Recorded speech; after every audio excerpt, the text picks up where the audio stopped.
Hey everyone, welcome back to another sleep video. Today we're going to be talking about the three original killers of Dead by Daylight, Trapper, Wraith, and Billy. These were the characters that kicked the game off at the very start. They were the only ones available before DLCs were later added. There were only 3 killers at one point. Nowadays we have 40 at the moment. Every year we gain about 4 or 5, I would say. So this number is exponentially growing 9 years on. So we're going to go through them one by one, probably in order. The Trapper, after all, is presumably the first killer they created, although the development of all 3 of them seems to be fairly in line. They did them all around the same time, I believe. But the Trapper was definitely their first conception. In this video, we'll be covering not only their core story, but also their tome lore, as all 3 of these characters have tome lore, and then we'll also be covering theories as well and stuff like that. Basically anything lore-wise I can think about. We'll be doing a big old deep dive here. So, interestingly, one thing the lore did, and one thing the early tomes did, because all of the OG killers were all part of the original tomes as well, or the early tomes, when tomes were just being introduced. And one thing they did back then was they seemed to take the approach where they went way further back in time, where nowadays tome stories can happen during the killer's later life or fit into their story in that way. For example, Skull Merchant, I guess, her story happens around the same time her base lore does. There's characters like Oni or Deathslinger where their tome lore happens around the time of their base lore as well. The older lore though, or the OG Killer's tome lore, all focuses on when they were children, or when they were very young at least, which is quite an interesting approach, and it's not something we see as much nowadays. So Trapper's lore takes place when he's about 14, Wraith's lore I think he's about 10 or something, and Billy's lore is mostly around the age of, I think, about 10 as well. My assumption with these is that they wanted to tell sort of a full story. They wanted to give you a full picture of these people's lives, which I think is a good thing. It's also quite likely they want you to sympathize with them more. The original 3 killers were a lot more sympathetic than many of the killers now. At least they are when you look into their tome lore. The tome lore, in fact, makes all 3 of the original killers far more sympathetic, as originally in their base lore, they come off as quite brutal. All aside Wraith, Trapper is described as this tough enforcer. Wraith is described as sort of manipulated and deceived by his boss, so he's a bit different. And then Billy is also just shown as sort of this brutal killer who murdered his parents, but we sort of find out through their lore that this wasn't quite the case. So in Trapper's lore, it all starts when he's 14, and he's in the care of only his father when he's just 14, and he lives on the Macmillan estate, his father's estate, which houses a coal mine and also an ironworks, and it's situated in Seattle as well. And we almost instantly pick up with Trapper on quite a sympathetic note. Evan notes that Evan is a trapper, by the way, just to clarify. Evan notes that his father is a very cruel man. He treats his workers very poorly. He rules over them with an iron fist. But Evan knows a secret about the workers, something they're planning. And their plan is for a union, to get better wages and working conditions. Around this time, there were particularly bad working conditions, as you can imagine, for people working in mines and stuff like that, and not as many rights in general for workers, so forming a union is basically going to help the workers out. And at this point in time, Evan is actually on the side of the workers. He sees the cruelty of his father. He sees that the people working at the Macmillan estate are more than just maggots, as his father describes them. Evan is even stated to make some friends with people named Bob, Tom, and Jim. So he's not just working with the workers, he genuinely forms some friendships. And Evan's father sees this all as weak. Evan's father is named Archie, by the way, or Archibald actually, which is something we learn in The casting of Frank Stone is his full name. So Evan's trying to help his workers, and he's also very scared of his father. He's torn between the two loyalties. He feels he should be loyal to his father, as, he looks up to him in many ways, but he also sees his cruelty, and he sees the suffering the workers have to go through. And he's also treated very poorly by his father too. Evan mentions that he was punched and his jaw was broken by his father. So we get quite a brutal insight into what it's like being around Archie Macmillan, what it was like to have Evan's childhood. We then get an account of Evan's creativity. Something that's quite nice to see in the killers, actually, is that they're more than just these murderers, Evan actually enjoys creating. He enjoys sketching specifically and artwork, something that his mother also seemed to share before she mysteriously dies. Spoiler alert, it was Evan's father who seemed to have drowned her in a creek on the Macmillan estate. So Evan enjoys sketching, but his father dislikes this greatly. He says it's for weaklings, vagabonds, and gypsies. He wants Evan to do worthy things, the law states, and he once again drags Evan down to the mines, and he begins to beat the workers.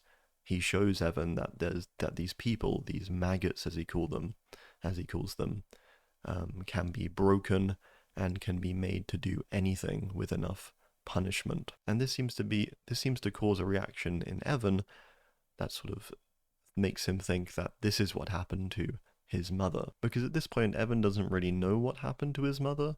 He sort of figures it out later on, as well as what happened to his uncle, because his uncle also mysteriously died. So there's sort of a string of family murders that Evan was too young to remember, but he does slowly piece together throughout his tome lore that something's not quite right. On the flip side of this, there are moments during Evan's lore where he does seem to give in to his father's brutality. When his father is beating a worker and showing Evan his weakness, Evan does get these feelings come up now and then that he does believe they're maggots.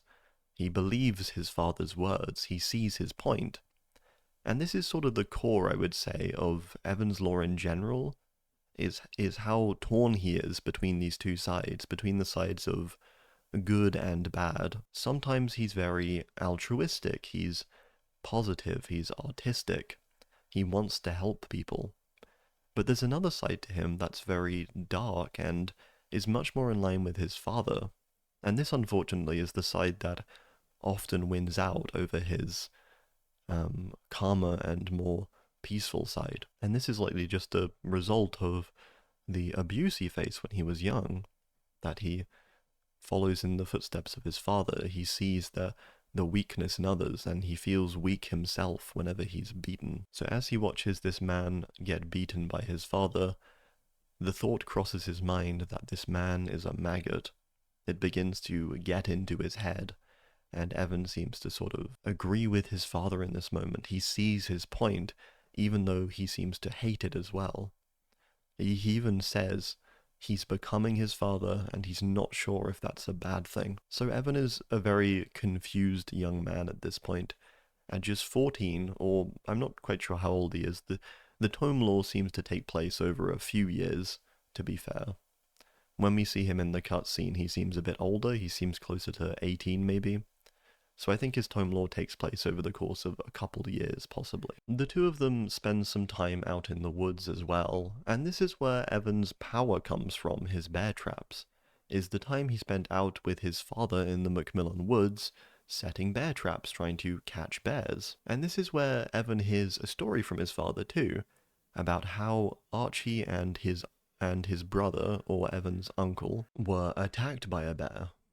It killed Evan's uncle, but Archie managed to kill it, and then he ripped the bear's stomach open to retrieve his uncle's head.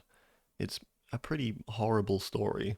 He then dragged his brother's body all the way back to the Macmillan estate for 10 miles, he said. But Evan sees through his lies, as last time he told the story, he said 5 miles. The story keeps changing, and Evan says he wonders if there ever was a bear. So there is sort of points in the lore where Evan sees that his father is a liar, he's cruel, he's brutal, and he probably murdered his brother and also his wife, Evan's mother. Unfortunately, this seems to have sort of a negative effect. It actually draws him closer to his father in some way. Evan sketches out his theories. He tries to put to paper his thoughts, basically. He draws his father in a bear suit, killing his uncle. But even as he draws this out and he gets angry about it and he sees the lies his father's telling, he seems drawn in as well. He seems convinced by his father. He starts to ramble about how his uncle was a bleeding heart, disloyal. He wanted to be a philanthropist. He wanted to help the workers out as well. It's a side of Evan that seems to constantly tick back, no matter how much evidence or drive he has for the opposite side.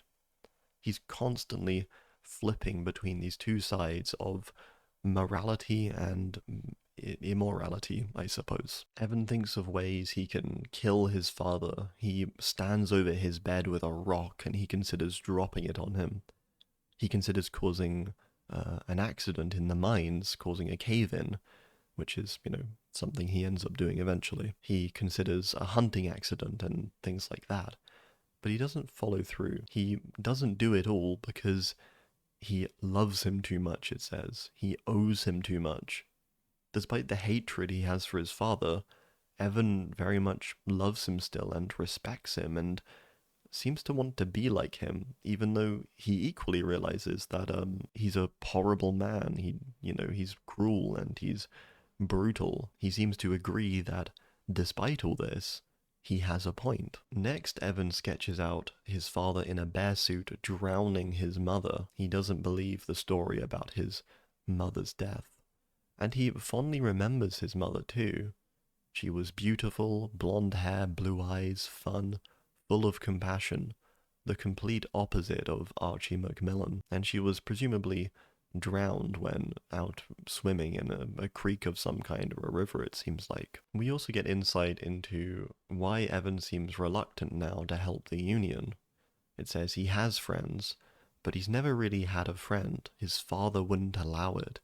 They're using you. Yes, he's loyal to his father, but he's also loyal to his friends. They deserve better. We see that Evan has been really horribly manipulated all his life. He's been shown not to trust people and to trust his father, yet, he discovers he clearly can't even do that. It's a really horrible situation Evan has been raised in, robbed of the positive role models like his uncle and his mother. Evan's father then seems to be aware of what Evan's done. He's possibly discovered the sketches at this point and he knows what's happening. Evan recalls a story where he beat one of the workers with a 2x4 apparently, which is like a piece of metal, I believe. And during this, the authorities were called, or the police were called, and Evan was pulled away. But we actually see what really happened during this point in a tome cutscene at the end of the tome lore. And what really happened is Archie framed Evan. He made him think it was him who beat the man, when in reality it was actually Archie. We see Evan discovering him beating the man, yet Evan wakes up with a bloodied fist in his bed. So all of it is a lie. Even the times Evan thought he gave in to violence, they didn't actually happen the way he thinks they did. It was his father's doing. Yet Evan recalls the memory with fondness, sort of. He says he felt powerful, and his father likes this. He smiles at this. He's molding him to be the same. The lore then ends with Evan finally giving in to his father. Evan's father finds his sketches, and he tears them to bits. Then we learn that Evan's friends sold his involvement out in the Union for a few dollars. And this is sort of the final betrayal Evan needs to finally commit to his father.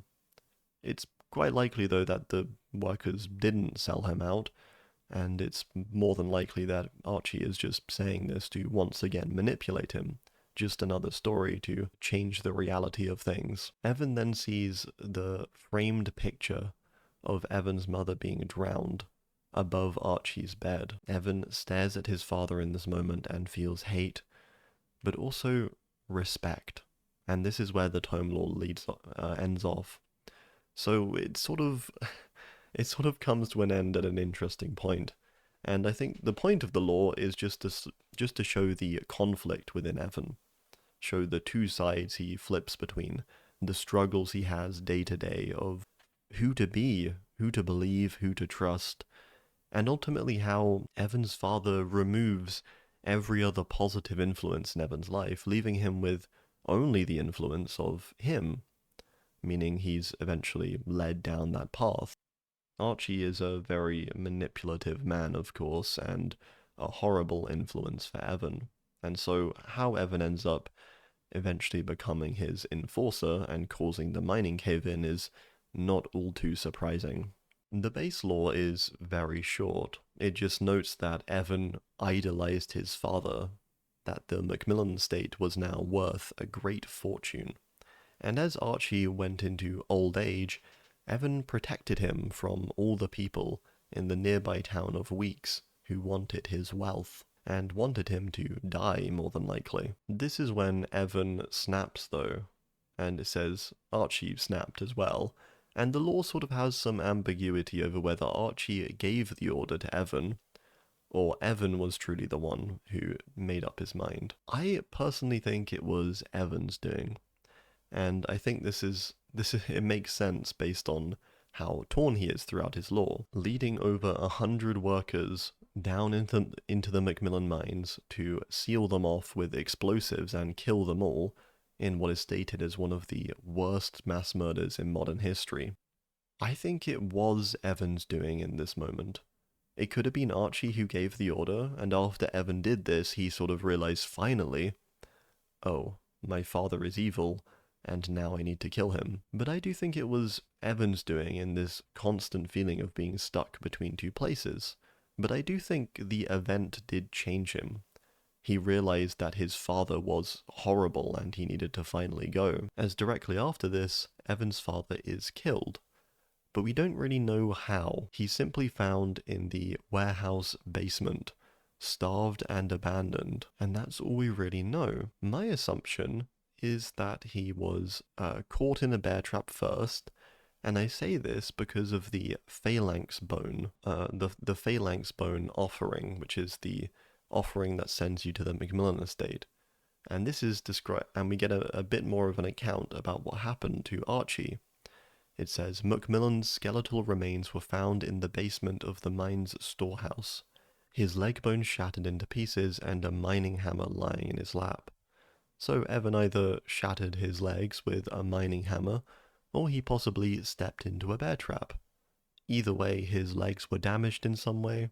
Evan took him down to the storehouse basement, and presumably left him to die and starve. So even if you read the ending of Evan's lore as him being evil, if you consider that him leading all those people down into the mines was an evil act, which it most definitely was, even if you consider these things, he's clearly still torn at this point. It's a clear and routine element of Trapper's lore is how split he is, how he flips between these two sides of good and evil. Even when he does this horrendous evil act, the worst thing he's done in his life, by killing hundreds of innocent workers, even then he flips back and he wants to now kill his father, likely realizing what he's done. So Evan is a story of a boy manipulated by a very narcissistic and evil father. It leads him down a path of hate, but also a path of resistance to this fatherly figure. It's something that now extends to the realm and Evan's relationship with the entity, as one of the only killers in the realm who actually fights back against the entity, at least canonically. We even have that mobile cutscene where we see him fighting back the entity's claws. So Evan is quite interesting in this way, in the way his story unfolds and the way he's constantly stuck between these two sides, now even in the realm, and with the way the entity probably uses this relationship to get the most emotion out of him. It wants him to feel split still in the realm. It wants him to have loyalty to itself as this fatherly being, almost like Evan's father. It's this evil being that Evan wants to give into, and he sees the point of, yet he also wants to resist, knowing it's the wrong thing, knowing it's evil, and knowing the survivors probably don't deserve it, seeing the workers in his survivors. Or seeing the survivors, sorry, in the workers, I meant. The Observer actually sheds some interesting light as well onto the Trapper's story. In Arcus 1256, we learn that, well, we have some speculation, I suppose, from the Observer, something that he thinks, he questions after watching Evan's memories. Did the entity begin to corrupt him before he was snatched for the trials, or was all that anger and bloodlust a result of his harsh upbringing? Either way, I would not expect him to comply with another authority figure, even if that figure was an old one. So even the Observer seems to think there's something going on with Evan. There's something pulling him to the side of evil, even when he's so resistant. I do think the Observer is on the right path here. I think the more likely case is that Archie Macmillan is likely what drew the entity in. Archie is very cruel after all, almost comically so. He's that evil, you're sort of like, how can this be a real person? So I would say Archie more than likely was manipulated by the entity in some way, which subsequently affected Evan. Or the entity was attracted to Archie's evil, and possibly even considered him for the trials. And that was a big early days theory, is that Archie was originally going to be taken, but the entity saw the potential in Evan, and the split sort of motivations he had, and decided to go with him instead as a better option, a better pick for more emotion. I do think this is quite likely too, as we do see other accounts of this, for example when the entity is manipulating Rin's father, and whether this is a case of getting at Rin, or whether it's a case of the entity wanted Rin's father, it's not too clear, but the entity had some involvement here, I think. In some old Benedict lore as well, that has since been deleted, Benedict Baker comes across the Macmillan estate and the town it was situated in, which is called Weeks. He visits it, sort of, I think it was years or decades after, and the town has fallen into complete collapse. Not just the estate, but the entire town has this strange taint to it, this strange heaviness and aura that is very uncomfortable. It's also where Benedict eventually gets taken into the realm, is at the Macmillan estate when he's investigating it. And my assumption here is that the town of Weeks, or the Macmillan estate in particular, was actually the location of an overlap being a crossing of the real world, or our world, to the entity's realm, an overlapping point where the entity's realm can bleed into our world. It would explain all the strange occurrences after all, and the horrific evil of the Macmillan estate. You know, the various tragedies like Archie killing his wife and killing his brother. I mean, at some point they had to have had good relationships, right? Why would Archie wait for such a long time to kill them if he was truly that evil all along? It sort of gives credibility to the fact that Archie could have been manipulated in some way by the entity. He could have been affected by its evil, which caused him to then turn evil himself and kill his brother and his wife, who is described as very loving, and his brother as a philanthropist. Either way, I think it's more interesting, though, for it to be a case of human evil paired with entity evil, because I think always attributing evil people to the entity does take some weight out of the stories and is a bit boring. I do think it's better that the entity is attracted to evil, or dark worlds, or worlds that are complicated and conflicted. So I think it's something along those lines. There's plenty of theories to be had, though. Although with that said, that lore is sort of no longer canon. At least it's no longer in the game, unfortunately. So that leaves us off. That's going to end us off there with Trapper, and we're going to now move on to Wraith, the second killer added to the game. They were all added at the same time, really, but I guess he's technically the second in the order of the roster, so that's what we're going to be going off of. So now we move on to Wraith's lore, and Wraith's lore takes part in the late 60s to early 70s during the Nigerian Civil War. The tome lore focuses on Philip as a young boy and his experiences during the Civil War. So we start off with him holding his lucky bell, something we see him receive in a trailer cutscene actually. It's something his father seems to craft for him, and he holds great value in. Himself and his grandmother are hiding out in their house, awaiting the return of Philip's father. And Philip is scared because he's heard all these stories about endless massacres going on throughout Nigeria. He feels very scared, and he's told to ring his bell if ever in danger. Despite his grandmother's reassurance, though, he gets the feeling he's never going to see his parents again. He understands that when they left, they were probably never going to return. The two of them lay at night, waiting for Philip's parents still, and then suddenly they hear a bell ring, a sign that attackers have come to their village. His grandmother Abigail grabs him by the wrist and leads him outside to a hatch or a hideaway area. They listen on as the village above is slaughtered by the sounds of it. It's really very brutal. And Philip is exposed to some true horrors as just a child, hearing shrieks and cries, and sounds he never thought could come out of a human. To help Philip, Abigail decides to give Philip some maths problems to distract his mind and take his thoughts away from the violence above and the current silence after the violence. So they do this together for a bit, before they hear the sound of a boy above the hatch.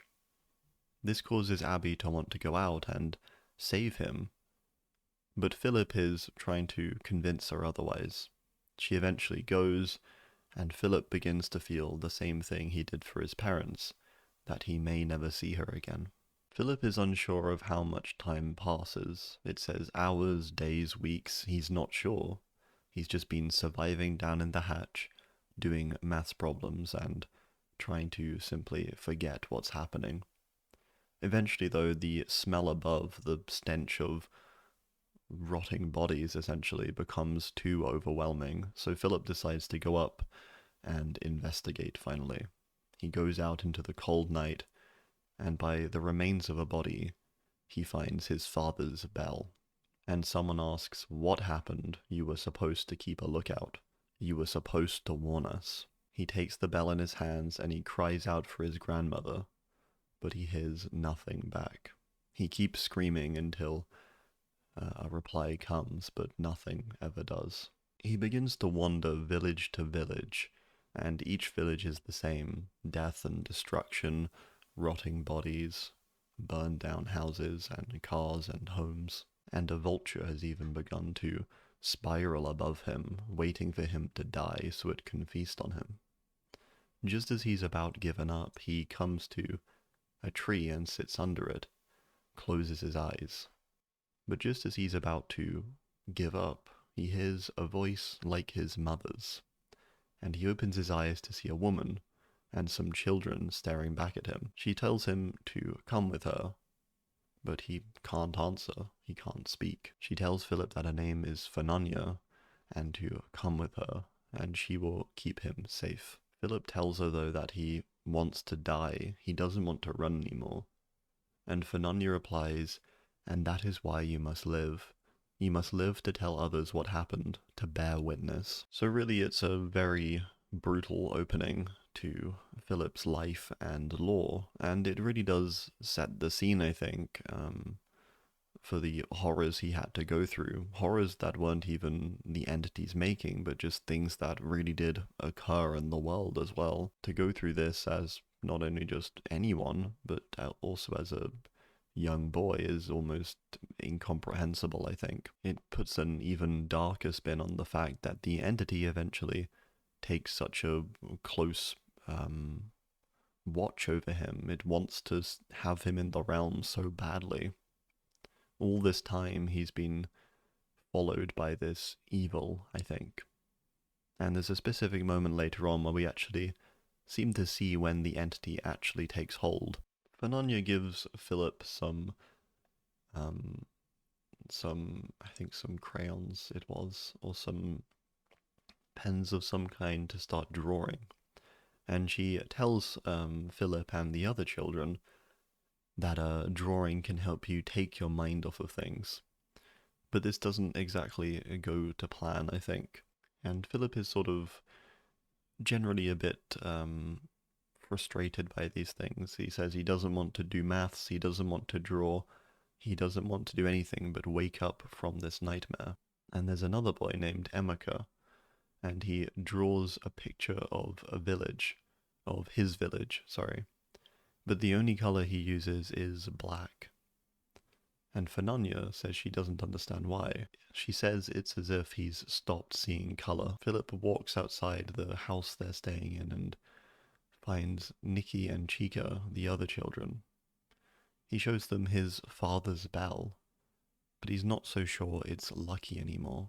She tells Nikki she should ring it if she sees anything or anyone comes. Fernanya tries to explain to the children the next day why this is all happening, why they're attacking and burning things, because none of them, understandably, know what's going on really. They don't quite get it. They don't understand why this is happening to them.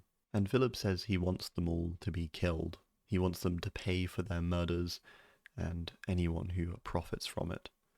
But Fernanya replies to this in quite a strict way and says, "Philip, don't say such things. They are trying to take our humanity from us, and that is the one thing they cannot take unless we give it to them."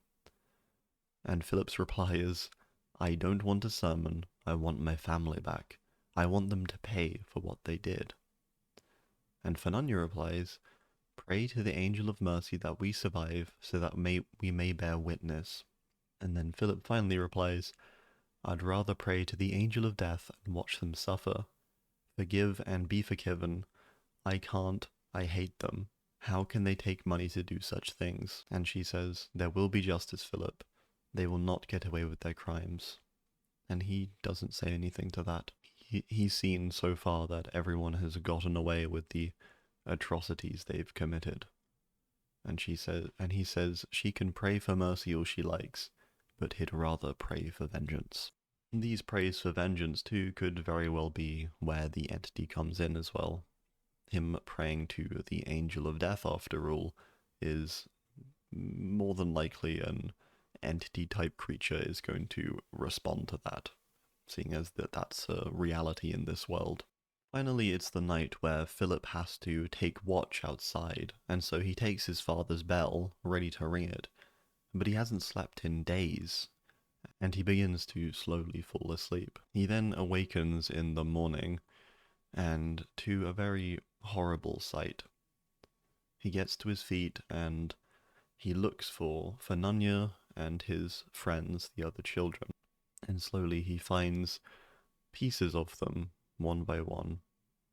And eventually he finds Fernanya in a very horrible state, tortured by soldiers. She's covered in honey, and there's ants eating away at her slowly. It's a very horrible image. And Philip goes to her and he apologizes. "I fell asleep, I'm sorry. But she scratches into the sand, or the dirt. "I forgive." Philip now goes on to find the soldiers. He locates a decimated village and finds a killing crew, and they're cooking something by a fire. He hears "forgive and be forgiven," Fernanya's words rattling through his head. But he doesn't want to forgive, and he doesn't want to be forgiven. An eye for an eye, and the whole world plunges into infinite night. Good, he says. He notices some guns by a jeep, and he thinks he could grab one and shoot them all. But then he thinks he's never used a gun, so it probably wouldn't work. He could find a knife or a machete, but they'd overpower him. Just walk away, Philip. Never look back. It's your duty to survive and bear witness, he hears. And during this moment, it says something ancient tugs at him. He feels darkness like a tendril from another world take hold of his young, innocent heart. Not young or innocent anymore. So this is the moment, presumably, when the entity fully takes hold of him. It roots itself within him, and probably makes the decision to take him.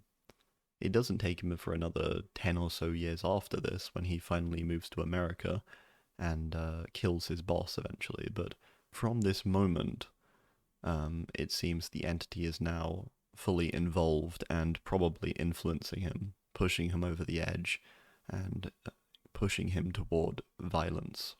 So what Philip decides to do is he decides to burn the soldiers. Whilst they're sleeping, he grabs a gasoline can and pours it around them and sets them on fire. The only downside of this being that he also burns himself in the process, leaving his face and arms scarred. And that's where we leave off with his lore. We don't really know what happens from this point to him moving to America, or specifically Virginia, where Autohaven Wreckers seems to be situated.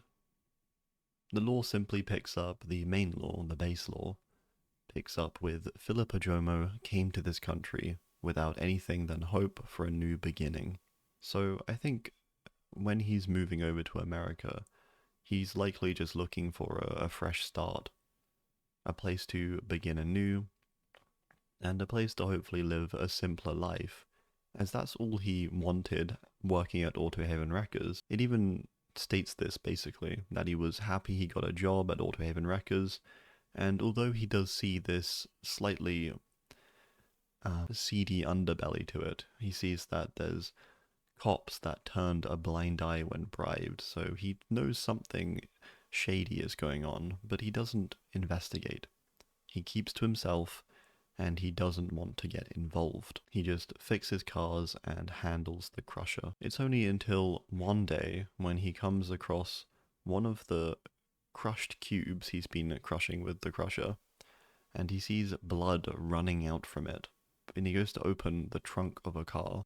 Trunk of the car he's been crushing. Sorry, it's a car he's crushing, not a ready crushed cube. And he finds a young man gagged and with tied hands, with panic in his eyes. So Philip instinctually frees the man and lets him free of the binds because he has no idea what his boss Azarov is up to, which is a disappearing business of some kind.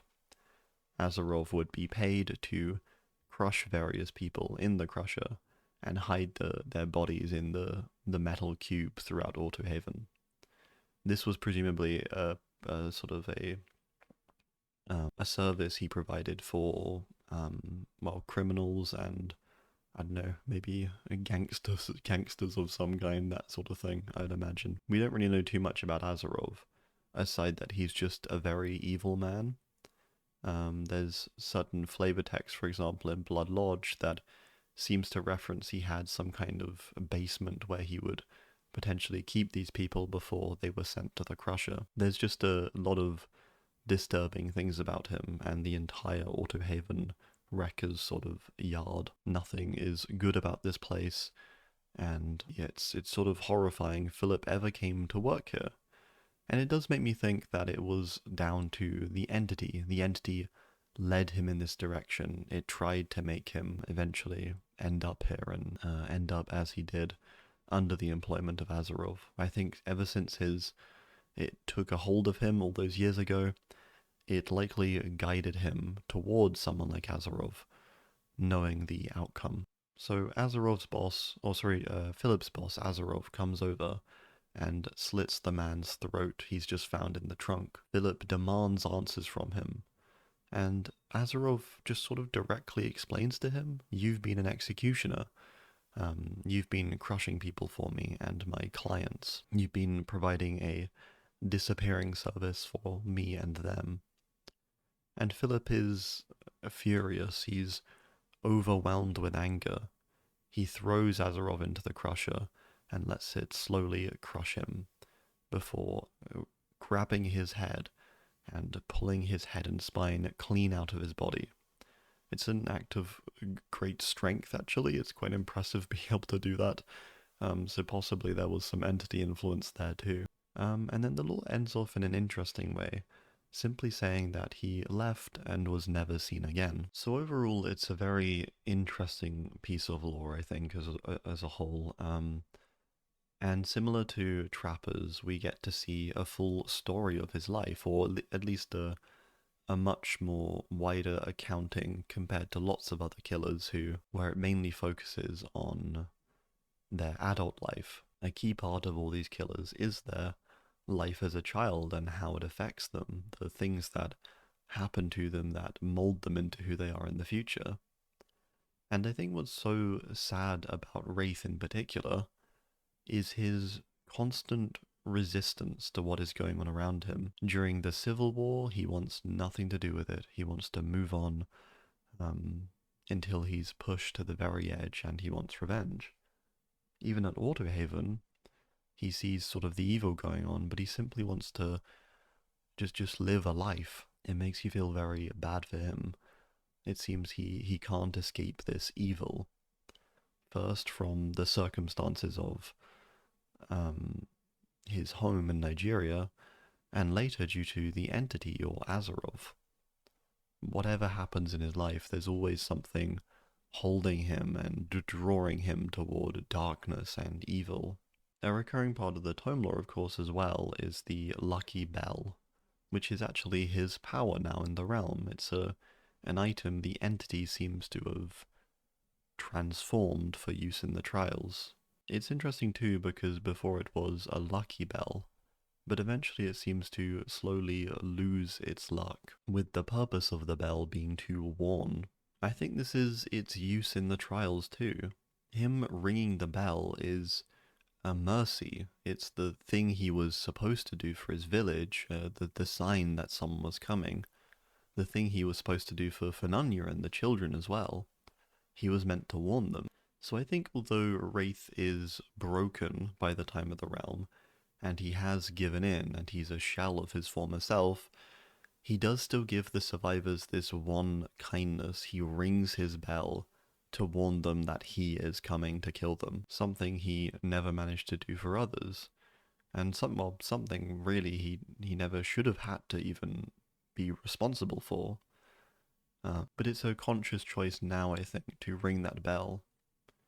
And maybe even something the entity forced to remind Philip of what happened and his failures possibly before. It's a very twisted setup. Okay, so now we're going to talk about Hillbilly, or simply Billy, as people often refer to him as. Interestingly, Billy has quite a few different names. In the lore, and his tome lore, which is what we're going to look at first, as it deals with his childhood up to his adulthood, and sort of even overlaps with the base lore, because he's first born with the name Boy. His parents simply give him the name Boy as they're so disappointed, I suppose, by the fact that he's disfigured. They're so stunned by it that they give him simply the name Boy, and they hide him away from the world. They put him into a small cabin outside, and they give him just a TV to sort of placate him, to stop him from screaming and stuff like that. Billy has probably some of the worst parents, I would debate, probably even worse than Archie Macmillan, the Trapper's father. Both Evelyn and Max Thompson Sr. are just horrible people through and through. They treat their child horrendously, keeping him tied up in a small shed, basically, where there's no light, and the TV is all he has. The only time they let him out of this too is when they bring by the police sheriff and his deputies. So the sheriff and the deputies are aware of Billy's situation, or Boy's situation at this point, but they decide to do nothing about it. So his father lets him out, and they go to slaughter some animals. And this happens throughout his life. They take Boy out into the slaughterhouse, or I guess it would be the abattoir map that you can play in game. And they take him out to here, and they get him to slaughter the animals. They tell him to kill, kill, kill. And this seems to happen throughout Boy's life. It happens repeatedly, and it seems to be a spectacle they enjoy watching. And it seems to be partly down to Billy actually having greater strength than a regular human, which isn't necessarily explained. Maybe it's just something he builds up over time from slaughtering so many animals. Or it's simply, I don't know, he's physically stronger though, is the point. And one day, when Boy eventually becomes a man, his tome lore is named A Man Named Boy, so presumably the Coldwind Massacre takes place when he becomes a man, which I think in the US is considered to be when you're 21, you become an adult. So I presume Billy's lore takes place when he's 21. He's been going through this for over a decade now, but once again he's let out of his small shed and confinement, and he's brought along with the sheriff and deputies to slaughter some more animals. And interestingly, what triggers Billy is his name. He realizes he doesn't even have one. He says, "Boy, what kind of name is that?" And his pa shoves him. And this is when he begins to crack almost, and finally break, I think, after years of this horrible torment he's been through with these horrendous parents. And he sort of realizes, wait, even the pigs have names. He named them Duke and Donnie, his father's prize pigs.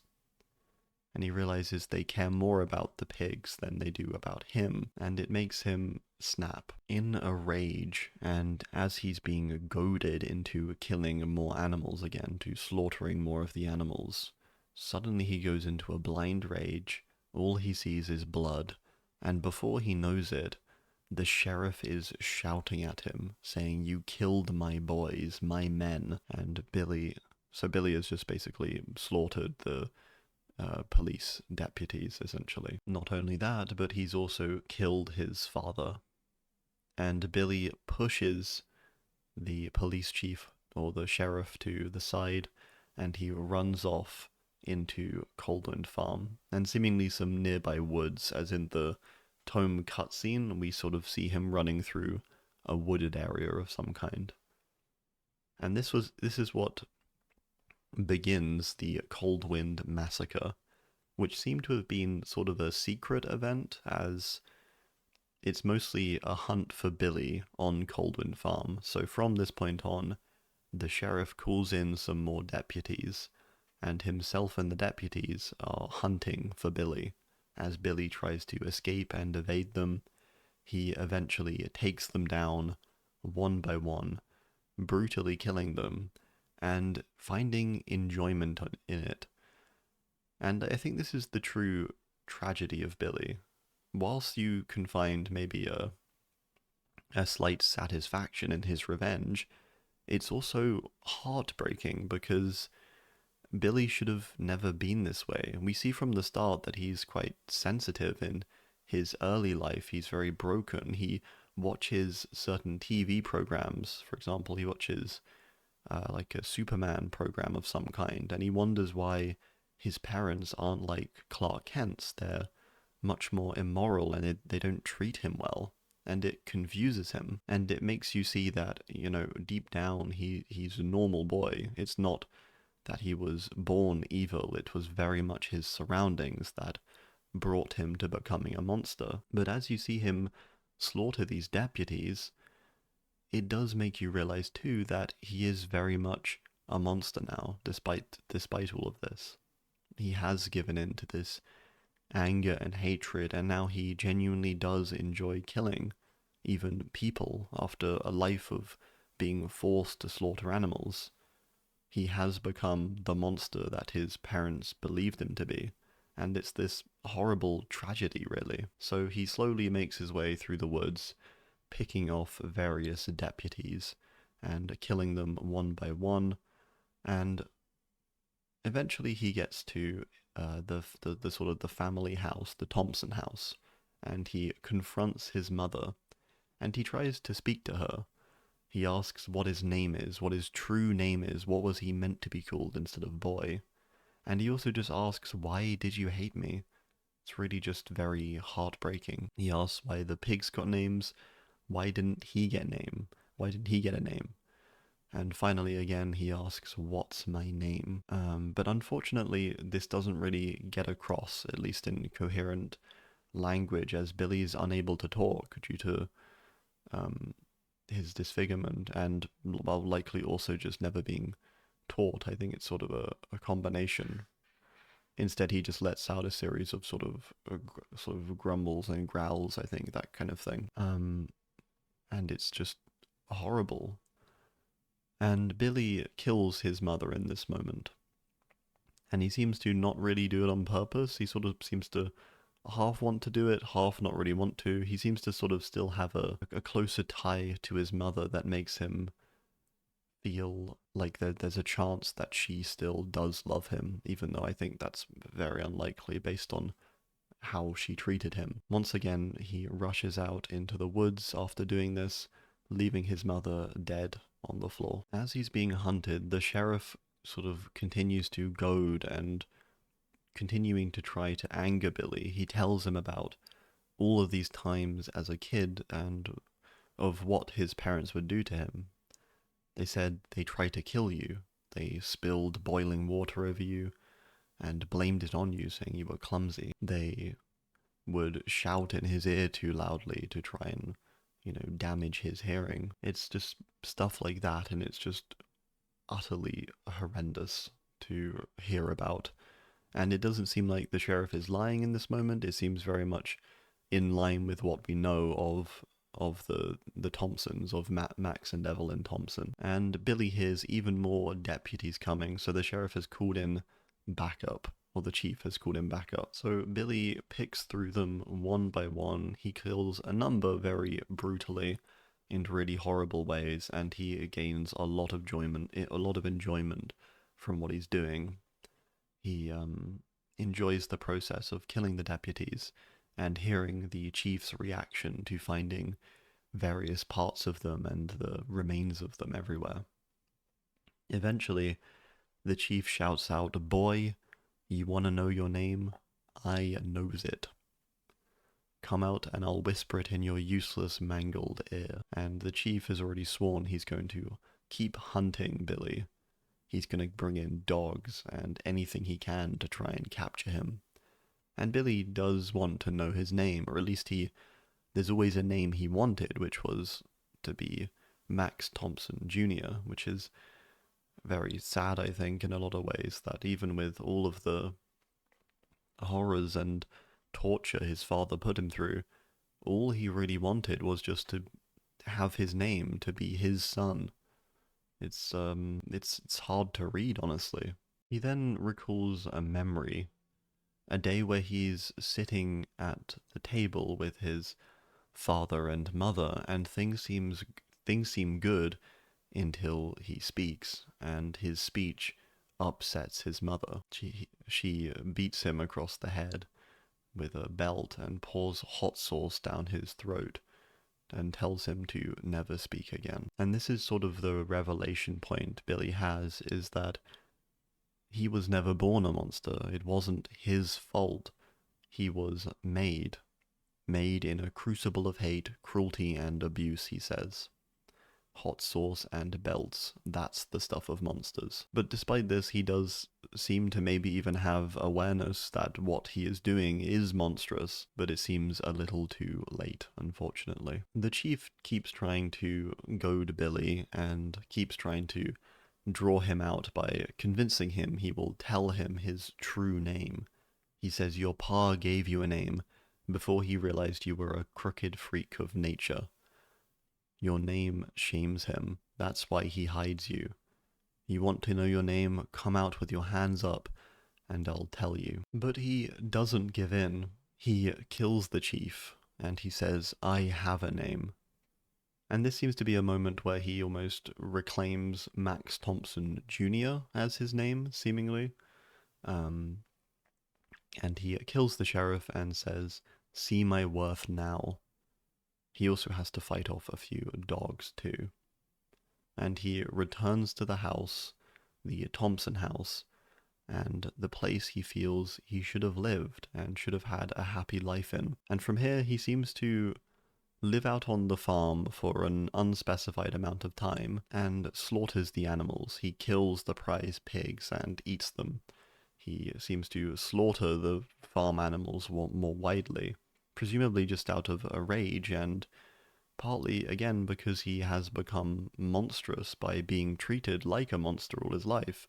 He has taken on those qualities, and so he seems to slaughter anything that comes onto the farm. He even goes a bit more farther afield, and he goes onto farmers' land that are seemingly like connected to the Thompson's farm, as we have a small Arcus entry where he kills a farmer. And this sort of overlaps and connects up to his base lore, and his base lore ends off with us not really knowing what happens. It just says he sort of broke free one day, and he runs through the cornfields and slaughters the animals.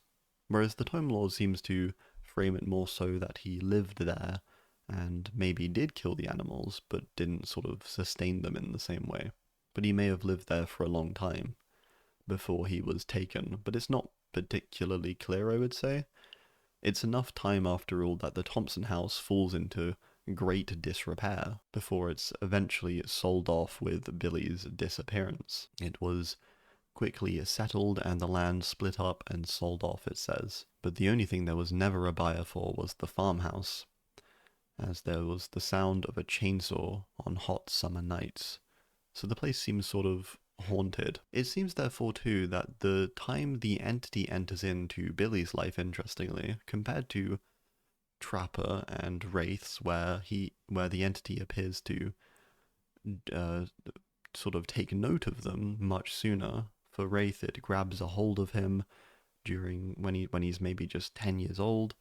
For Evan, it's maybe when he's very young, or through his father throughout his life. But for Billy, his story and the way he's molded is almost entirely just from his parents being truly evil themselves. So it seems the entity only takes note of Billy at the very end of his lore, when the massacre has happened, when the slaughter has occurred, and Billy is simply living alone and trying to have the life almost he feels he deserves after going through so much, slaughtering the animals, eating them presumably, and living in the Thompson house, and essentially running it all into disrepair. Not purposefully, I imagine. It's just that he's never really been in a position of normality. He's always been locked away his entire life. So the three stories we have here are all very tragic, I think, too. It is interesting that for these original three, they did seem to go in the route of wanting them all to be tragic, or there to be sort of at least a morally grey through line to follow. For all of them, there's sort of an empathy you can have for their situation. You can understand why they turned out the way they did. For Trapper and Billy, it's largely down to their parents. For Wraith, it's largely down to his situation and environment, the horrible circumstances of the Civil War. But all of them end up becoming very molded by these experiences, understandably so. And with the entity's intervention in some cases, or simply with the ongoing pain they've gone through, they all end up becoming monsters, I would say, in different ways. Trapper is in between, I would say. He's sort of half monster and half human, depending on the situation. Sometimes he's moral and he seems to want to fight back against the father figures or the entity now in the realm. yet other times he's brutal and he sees people as maggots and beneath him. Then we have Wraith, who seems much more sympathetic. He feels just broken by the events, and whilst he knows the moral thing to do, oftentimes he does he kills. At least the two situations where he kills are in situations where he's really pushed to his limit and really pushed to the edge, sort of. Now in the realm, he's an empty shell of what he once was, and I would say he's still the most consistently, he seems to retain the most humanity, I would say, out of the three, with him trying to avoid the life he had, trying to live a simple, quiet life, trying to escape the horrors that seem to always follow him. And then finally we have Billy, who was created through monstrous circumstances and turned into a monster because of them, and even seems to have awareness of this too, yet an enjoyment as well, which I think is a real tragedy. Overall though, there's empathy to be had for each of their stories. None of them, I think, are plainly evil. So that's our original 3 characters there. I do hope you enjoyed the video. Maybe we'll do this for another 3 fairly soon, as I do like doing these rundowns and deep dives into the lore, exploring the stories, talking about some theories and stuff like that. So let me know who you'd like to see next, maybe, as there's, I think we've only done 6 so far, and there's another 34 killers. So thank you for watching, and good night.